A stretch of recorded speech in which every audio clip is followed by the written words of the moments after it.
With that down, let's move on to the final main topic today. And the final main topic today comes to us from one of our Patreon supporters, Jeff Bingham, who writes, by the way, and thanks for being a Patreon supporter, Jeff. It was just announced that Red Notice from the director Rawson Marshall Thurber, I don't know if I'm ever saying his name right, starring Dwayne Johnson and Gal Gadot, has cast Ryan Reynolds and has also moved from Universal to Netflix.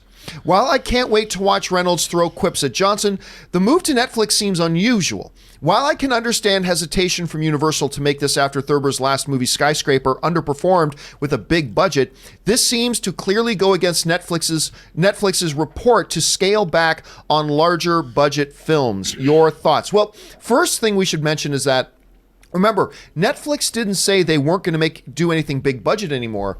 They were just going to cut back on how many of those projects they did. They were going to be more picky about them.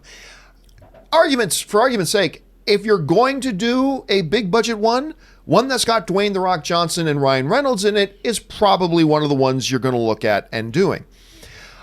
I'm going to say this. On Netflix's part, they're saying they dropped $130 million. They're saying this might be the most expensive thing they've ever paid money for. To me, this is going to sound weird. It is both complete desperation on Netflix's part and yet a smart move. Now, often we think a desperate move is the opposite of the right move, but I think this is a situation where they're both at play. I think this is an act of desperation on Netflix's part. Look, they know the looming shadow of Disney Plus is fast approaching. They have to do things to make themselves try to stay as the king of the hill in here. Spending money like this on a movie like this is a move that just reeks of that desperation, but it doesn't preclude it from also being probably the right thing to do and capturing a movie like this. But guys, I'm going to tell you what. I'll tell you why this movie's gone to Netflix. It's because Universal realized we're probably going to lose money on this movie. And here's why. You mentioned in the message about Skyscraper didn't do well. Skyscraper lost the studio money. The movie made, now these are the last 4 major films directed by Rawson Marshall Thurber. And look, it made $304 million. But the budget was so big, it actually lost money. And you got Dwayne "The Rock" Johnson in it, an action film with Dwayne Johnson that lost money. That doesn't happen often. His film before that was Central Intelligence, which, by the way, I really liked. I got a big kick out of Central Intelligence. I thought it was a lot of fun.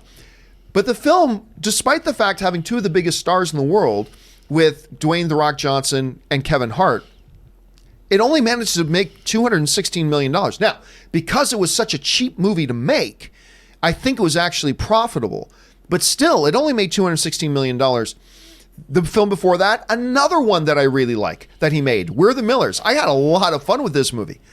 Not exactly drawing in big blockbuster numbers, though, made $269 million. And absolutely my favorite film on this list. Absolutely my favorite film that he's ever directed. Dodgeball, Nobody Makes Me Bleed My Own Blood. Only managed to make $167 million. Now, granted, much like Central Intelligence, very small budget movie, probably profitable. Red Notice is not a small budget movie. This is a movie that costs a ton of money. And the way the reports are going is that while Universal had already announced a release date for Red Notice, that's the movie with Ryan Reynolds and Dwayne Johnson coming out, they already announced a release date. They had deadlines in the contract that Rawson Marshall had to submit the outline, the script, and the budget. And at that point, Universal balked and said, you know what, we're sorry, the track record just isn't there for us to feel confident that we could put this in theater, because you did 2 movies with Dwayne "The Rock" Johnson before, and neither of them got much over $300 million.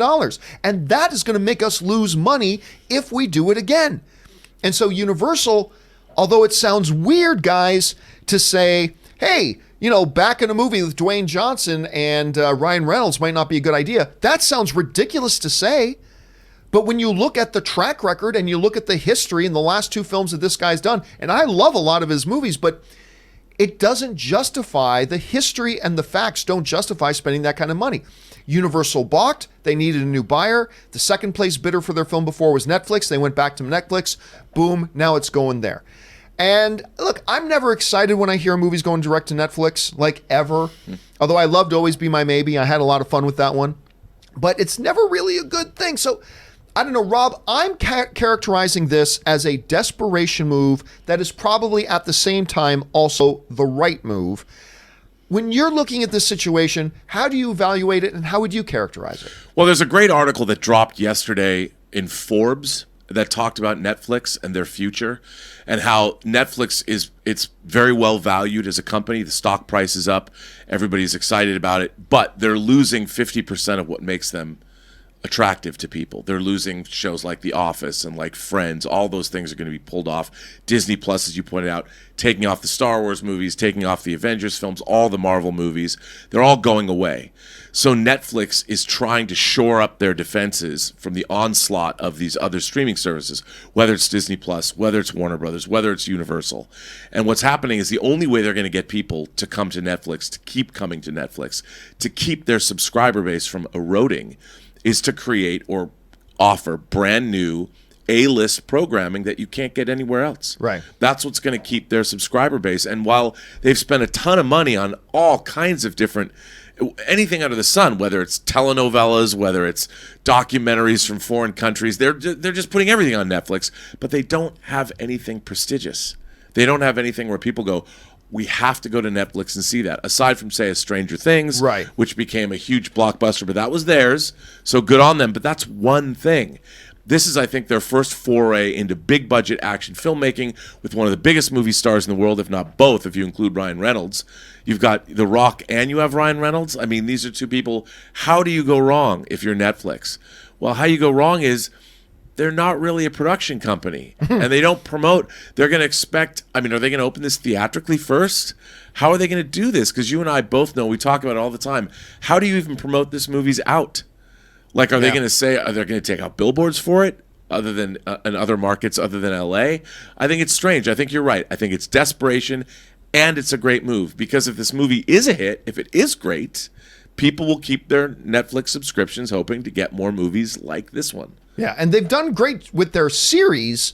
They just don't have a great track record with their movies, with a few very notable exceptions. Most of their original films are just terrible, and most people still haven't even heard of Always Be My Maybe.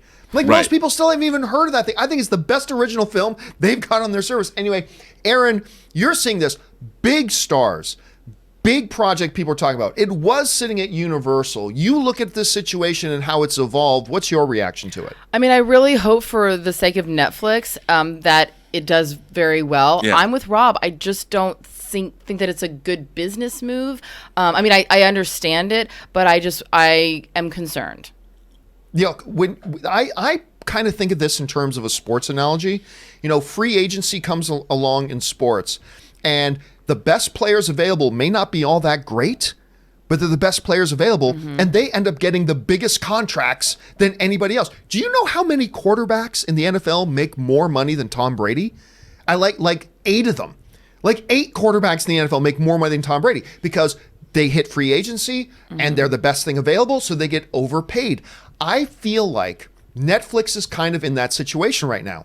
They desperately need big, high-profile stuff like this, and they're overpaying. And they're paying for things they shouldn't probably be paying for. But at the same time, I think you guys articulated it beautifully. They're in a position where they need it. They need to have these big things. They need to have these big hits. And maybe this is something to do. And who knows? Maybe having a film like this raises their profile with other big productions that they're trying to make these big productions see Netflix as a viable place to take their movie. But let's face it, these producers aren't going to make as much money on this movie being on Netflix as it would if it had a theatrical release. But then again, maybe it would have lost money. Question here is, guys, what do you think about this? Do you think this is a bold, smart move by Netflix? Do you think this is an ill-conceived move by Netflix? Do you think a little bit like me, where it's actually both at the same time, a little bit desperate, but at the same time, probably a smart move? What do you think about it? Jump down in the comments section below and let us know your thoughts. All right, guys.